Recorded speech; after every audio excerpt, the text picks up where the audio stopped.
वालेकुम वरहमतुल्लाहि वबरकातुह।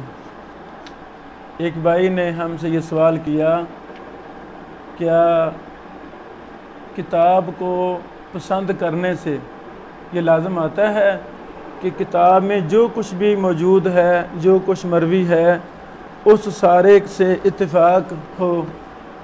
मसलन कोई तालिब इल्म मुझसे कहता है, उस्ताद जी मुझे किताब भेजें, मैं कौन सी किताब का मुताला करूं? मैं कह देता हूं जी आप तनकील का मुताला करें। तो दीगर भी शयूख तनकील की तारीफ़ करते हैं, अल्हम्दुलिल्लाह। क्या तारीफ़ से पसंद करने से ये लाज़म आता है कि तनकील की सारी बातों से पसंद करने से इत्तिफाक लाज़म आ जाए? ये मसला अहम मसला है। तो राजी बात यही है, पसंद करने से एक एक बात से इत्तिफाक लाज़म नहीं आता। जो उस किताब में कवायद ज़वाबित लिखे हुए हैं कि पसंद करने से ये लाज़म आ जाए कि नहीं जी पसंद करने वाले का भी यही मौक़िफ़ है, क्योंकि वो किताब को पसंद कर रहे हैं, तो ऐसी बात नहीं है। जब हम अइम्मा मुहद्दिसीन, मुतक़द्दिमीन, मुताख़िरीन को देखते हैं तो हमें वहाँ पर भी ऐसी कोई बात नहीं मिलती, और ना ही ये कोई उसूल है। ये उसूल है ही नहीं कि पसंद करने से भी मुवाफ़क़त लाज़म आ जाए, ऐसी बात नहीं है। फिर उस किताब की बातें दूसरों की तरफ निस्बत करना शुरू कर दी जाएं कि जी देखें फ़लाँ ने किताब को पसंद किया है, यरहमुकल्लाह पसंद किया है, तो इसलिए उनका भी यही मौक़िफ़ है। ये और गलत बात होती है। ये मेरे हाथ में उस्ताद मोहतरम शेख ज़ुबैर लज़ई रहमहुल्लाह रहमतन वासिया, अल्लाह ताला शेख साहब को जन्नतुल फिरदौस अता फ़रमाए, उनकी मुबारक किताब मकालात जिल्द नंबर 4 है, सफ़ा नंबर 233 और 234 है। यहाँ लिखते हैं, इमाम अहमद बिन हम्बल रहमहुल्लाह ने अपने शागिर्द अब्दुल मलिक बिन अब्दुल हमीद अल मैमूनी से फरमाया, किताब रिसाला देखो यानी पढ़ा करो, क्योंकि ये उन शाफ़िई की सबसे अच्छी किताबों में से है। तारीख़ दिमश्क लिब्न असाकिर जिल्द नंबर 54 सफ़ा नंबर 291 वसानदहु सही। आगे लिखते हैं शेख साहब नंबर 3 में, इस हवाला के बाद लिखते हैं, नीज़ देखिए मेरा तहकीकी मज़मून इमाम शाफ़िई रहमहुल्लाह और मसला तदलीस सफ़ा 3 और 4। आगे लिखते हैं नंबर 3 में, इमाम इसहाक़ बिन राहवै रहमहुल्लाह के पास किताब रिसाला मौजूद थी, मगर उनसे कोई मुखालफत साबित नहीं, लिहाजा वो भी शाफ़िई उसूल से मुत्तफ़िक़ थे। नंबर 4, इमाम इस्माइल अल-मुज़नी भी किताब रिसाला से मुत्तफ़िक़ थे। देखिए रिवायत इब्न अल-अक़फ़ानी 54 वसनदहु हसन। 5 नंबर, इमाम अब्दुर्रहमान बिन महदी रहमहुल्लाह भी इस किताब को पसंद करते थे। देखिए अत-तयूरियात जिल्द नंबर 2 सफ़ा नंबर 761, हदीस नंबर 681 वसानदहु सही। उस्ताद मोहतरम ये हवाले लिखने के बाद फरमाते हैं, मालूम हुआ कि इमाम शाफ़िई, इमाम अहमद बिन हम्बल, इमाम इसहाक़ बिन राहवै, इमाम मुज़नी और इमाम अब्दुर्रहमान बिन महदी वग़ैरहुम सब के नज़दीक मुदल्लिस की अन वाली रिवायत ज़ईफ़ होती है, चाहे उसने सारी उम्र में सिर्फ़ एक दफ़ा तदलीस की हो। नीज़ उसूल हदीस का भी यही मसला है। देखिए मेरा मज़मून, उसूल हदीस और मुदल्लिस की अन वाली रिवायत का हुक्म। यहाँ तक जो हमारी मतलूबा बहस थी वो ख़त्म हुई। शेख मोहतरम रहमहुल्लाह की इबारत, पहली गुजारिश ये है कि इस तरह अर्रिसाला को पसंद करने से, उसके इस किताब का किसी के पास होने से ये लाज़िम नहीं आता कि उनका यही मौक़िफ़ है। ये बतौर दलील किसी भी मुहद्दिस ने इसको दलील के तौर पर नहीं बनाया, यानी अर्रिसाला को पसंद करने से, अर्रिसाला को पढ़ने से या अर्रिसाला को आगे दोस्त की तरफ भेजने से ये मसला निकालना कि उनका भी यही मौक़िफ़ था, ऐसी बात नहीं है। हमारा चूँकि यही पेश नज़र मसला है तो हम इसी की मिसाल देते हैं तदलीस के हवाला से। तो ये इन मुहद्दिसीन का मौक़िफ़ नहीं था जो किताब पसंद करने से इनकी तरफ निस्बत किया गया। यही वजह है कि इसी मसला में दीगर मुहद्दिसीन ने भी किताबें लिखी है। अल्हम्दुलिल्लाह काम हो रहा है, जारी पहले भी हुआ, अब भी हो रहा है। तो किसी ने भी इस अंदाज से दलील नहीं बनाया, तो क्योंकि ये दलील बनती ही नहीं है। दूसरी बात ये है, उसूल हदीस का मसला क्या है? उसूल हदीस का मसला है कि कलील और कसीर का फ़र्क मुहद्दिसीन ने किया है। अइम्मा मुहद्दिसीन ने ये फ़र्क किया है तो ये फ़र्क किया जाएगा, यही मोतबर मसला है। कलील और लफ्ज़ कसीर दो अलग अलग लफ्ज़ हैं। ये मुहद्दिसीन ने ख़ता में भी इस्तेमाल फरमाए हैं, कलीलुल ख़ता, कसीरुल ख़ता इस्तेमाल किया है। तो क्या वहाँ भी फ़र्क नहीं किया जाएगा? इसी तरह दीगर के ये एक उलूम हदीस और जरह व तदील के मसाइल में अल्फाज तौसीक में और अल्फाज जरा में लफ्ज़ कलील और कसीर का कसरत से इस्तेमाल मौजूद है। क्या हर जगह हम कहेंगे नहीं जी कलील और कसीर में कोई फ़र्क नहीं है? ये दरअसल बात गलत है। सही बात क्या है? अइम्मा मुहद्दिसीन ने कलील तदलीस वालों की अन वाली रिवायात को समा पर महमूल किया है। अल्हम्दुलिल्लाह इस पर 20 मिसालें हम पेश कर चुके हैं अपने लेक्चरों में कि वो अहादीस मुहद्दिसीन के यहाँ, तमाम मुहद्दिसीन के यहाँ, पहले पिछले मौजूदा दौर वाले सब के यहाँ वो सही हैं। अल्हम्दुलिल्लाह अला ज़ालिका।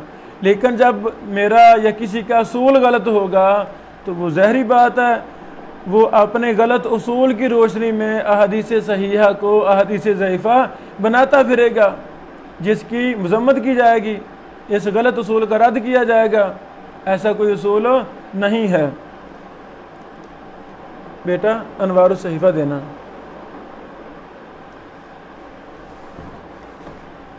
यानी इमाम सुफियान बिन उयैना राहिमहुल्लाह को ये दूसरे तबका के मुदल्लिस रावी हैं, कलील तदलीस हैं, जहाँ इनकी अन वाली रिवायात को मुहद्दिसीन ने समा पर महमूल किया है। इस पर बहुत ज़्यादा हवाले मौजूद हैं। लेकिन जब किसी मुहतरम का ये असूल होगा नहीं जी कलील तदलीस को भी कि अन को नहीं माना जाएगा, तो ज़ाहिरी बात है वो सही हदीसों को ज़ईफ़ कहता फिरेगा। नुकसान है। जब भी हम उसूल बनाएं, उसूल बनाने की ज़रूरत ही नहीं है, हमें अइम्मा मुहद्दिसीन के को देखना होगा। चंद हवाले हम पेश कर देते हैं। अनवारुस सहीफ़ा का ये नुस्खा पहला एडिशन है, पहला मतबूआ नुस्खा है। इसमें इब्न उयैना की अन वाली अहादीस को दर्ज झैल सफ़हात में ज़ईफ़ कहा गया है।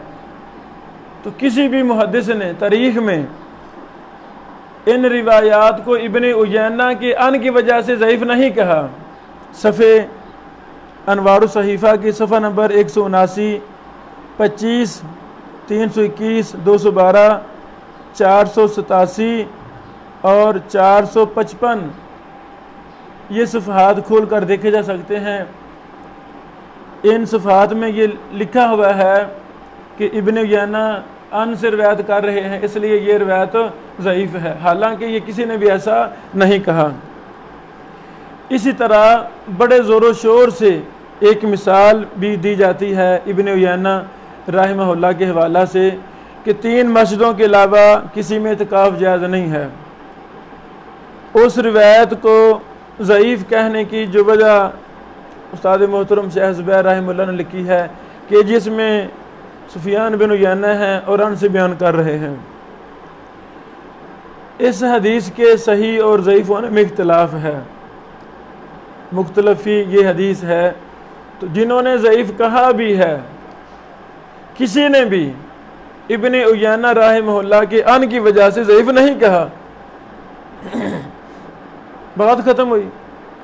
तो अब चूँकि मैंने अपना उसूल वज़ा कर लिया है कि नहीं जी कलील तदलीस वाले की भी अन वाली रिवायत को ज़ईफ़ कहा जाएगा, अब इस रिवायत में इब्न उयैना ही है, इसलिए हम फ़ौरन से पहले इब्न उयैना की अन वाली रिवायत समझकर उसको ज़ईफ़ कहना शुरू कर देते हैं, जो कि दुरुस्त नहीं है।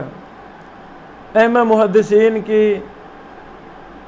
उनकी मेहनत, उनका रिजाल में उलूम व फ़नून में महारत, ज़िंदगी उनकी इसी काम पर लगी थी। अल्लाह ताला उन पे करोड़ों रहमत नाज़िल फरमाए। तो हमें वो तमाम चीज़ें देखने के बाद उसूल बनाना चाहिए। जब मेरा एक उसूल गलत होगा तो उसके तहत कितनी ज़्यादा अहादीस जो सही होंगी उनको मैं ज़ईफ़ करार दूंगा, और सारे मुहद्दिसीन सही कह रहे होंगे, लेकिन मेरे उसूली गलती की वजह से मैं उनको ज़ईफ़ करार दे रहा हूँगा। यही मामला इमाम सुफियान सौरी का है, यही मामला इमाम इब्न शिहाब ज़ुहरी का है। इस तरह दीगर कलील तदलीस वाले आइम्मा हदीस और रुवाती हदीस का मामला है। शेख मुहिबुल्लाह शाह राशिदी रहमहुल्लाह ने शेख ज़ुबैर रहमहुल्लाह की ज़िंदगी में अपने एक मज़मून में शेख साहब रहमहुल्लाह को जो तंबीह की थी, आज हम उस तंबीह को 100% पूरा उतरता देख रहे हैं।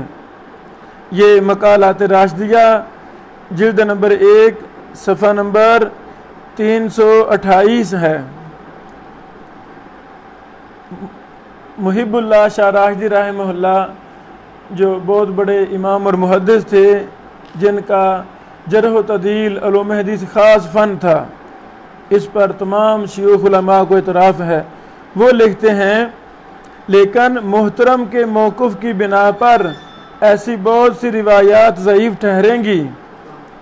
यानी जब हम शेख ज़ुबैर रहमहुल्लाह का, और उन्हीं को ये मुखातिब हैं, शेख ज़ुबैर साहब के मज़मून के रद में ये मज़मून है, लेकिन मोहतरम के मौक़िफ़ की बिना पर ऐसी बहुत सी रिवायात ज़ईफ़ ठहरेंगी।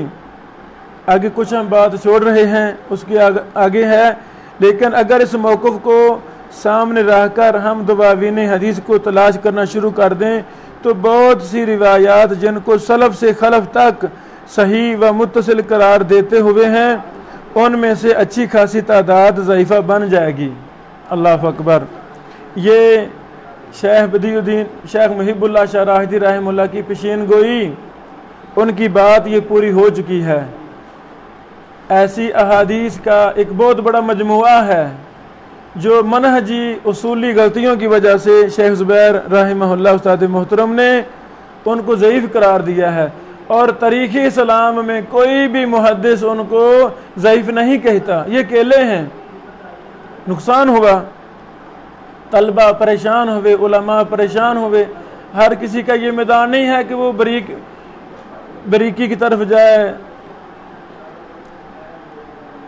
इसी किताब मकालात राशिदिया जिल्द नंबर 1 सफ़ा नंबर 346 में मुहिबुल्लाह शाह साहब रहमहुल्लाह ने शेख ज़ुबैर रहमहुल्लाह को मुखातिब करते हुए फरमाया, अगर मोहतरम का मौक़िफ़ इख्तियार किया जाए तो सही हैन के सिवा और सब रिवायात जो हदीस के दूसरे दवावीन में हैं और जिनकी तस्हीह आइम्मा करते हैं, वो सब की सब बिला इस्तिस्ना ब्रैकेटों में है इमाम सौरी और आमश की वजह से ज़ईफ़ करार पाएगी।